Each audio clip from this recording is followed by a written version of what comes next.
நம்ம இந்தியா இன்னைக்கு இங்கிலாந்து அணிக்கு எதிராக செகண்ட் டெஸ்ட் மேட்ச் ஆட்டத்தை கிட்டத்தட்ட 106 ரன்கள் வித்தியாசத்தில் வெற்றி பெற்று 5 ஆட்டங்கள் கொண்ட இந்த டெஸ்ட் சீரீஸை 1-1 அப்படிங்கிற விதத்தில் சமன் செஞ்சிருக்காங்க. இப்படி இருக்க இந்த ஆட்டம் முடிஞ்சதுக்கு அப்புறமா போஸ்ட் மேட்ச் பிரசன்டேஷன்ல பேசியிருந்த இங்கிலாந்து அணியின் கேப்டனான பென் ஸ்டோக்ஸ், இந்த சின்ன பையனால தான் இந்த மேட்ச்ல நாங்க தோத்து போயிட்டோம், முக்கியமா இந்த மேட்ச்ல நாங்க தோல்வி அடைகிறதுக்கு காரணமே இந்த சின்ன பையன் தான் அப்படிங்கிற மாதிரி நம்ம இந்திய அணியின் ஓபனரான எஸ்எஸ்வி ஜெய்ஸ்வால் அவரை பத்தி பேசி இந்த மேட்ச்ல இங்கிலாந்து அணி அவங்க தோக்கிறதுக்கான காரணத்தையும் தற்போது பென் ஸ்டோக்ஸ் சொல்லியிருக்காரு. ஸோ இதுல ஃபர்ஸ்ட் பென் ஸ்டோக்ஸ் அவர் கூறியிருக்கிறது, இந்த மேட்ச்ல நாங்க தோல்வி அடைய முக்கியமான காரணம் டாஸ். ஃபர்ஸ்ட் நாங்க டாஸ் ஜெயிச்சிருந்தா கண்டிப்பா நாங்க முதலாவது பேட்டிங்கை தான் தேர்வு செஞ்சிருப்போம். ஸோ இந்தியா ஃபர்ஸ்ட் பேட்டிங் செய்ததால 4வது இன்னிங்ஸ்ல ரன் சேசிங்ல ஈடுபட வேண்டிய நிலைமை எங்களுக்கு ஏற்பட்டுருச்சு. ஸோ 4வது இன்னிங்ஸ்ல ரன் சேசிங் பண்றது மிக மிக கடினமான விஷயம்.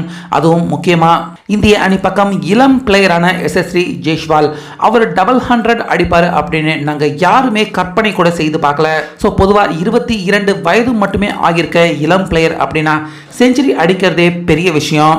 ஆனால் ஜெய்ஸ்வால் அதையும் தாண்டி அவர் 100 அடிச்சிருக்காருன்னா கண்டிப்பாக மிகப்பெரிய ஒரு டேலண்டடான யங் பிளேயர் ஜெய்ஸ்வால் அப்படின்னு கண்டிப்பாக சொல்லலாம். அந்த வகையில் இந்திய அணி எங்களுக்கு மிகப்பெரிய டார்கெட் நிர்ணயிக்கிறதுக்கு கண்டிப்பாக ஜெய்ஸ்வால் அவருடைய 100 முக்கியமான காரணமாக இருந்திருக்கு. அந்த வகையில் இந்த மேட்ச்ல நாங்கள் தோல்வி அடைய ஜெய்ஸ்வால் கண்டிப்பாக முக்கியமான ஒரு காரணம் அப்படின்னு பென் ஸ்டோக்ஸ் ஜெய்ஸ்வால் அவருடைய அபாரமான 100 பற்றி பேசி பாராட்டியிருந்தாரு. ஸோ அதே நேரத்தில் ட்ரெஸ்ஸிங் ரூமில் உட்காந்துக்கிட்டு இருந்த ஜெய்ஸ்வால் பென் ஸ்டோக்ஸ் தன்னை பத்தி புகழ்ந்து பேசுறத கேட்டு ஜெய்ஸ்வால் ரொம்பவே நெகிழ்ச்சிக்குள்ள அடைஞ்சிருந்தாரு அப்படிங்கிறது குறிப்பிடத்தக்கது. அது மட்டும் இல்லாம இன்னைக்கு ஆட்ட நாயகன் விருது ஜெய்ஸ்வால் அவருக்கு தான் தரப்படும் அப்படின்னு பெரிதும் எதிர்பார்க்கப்பட்டது.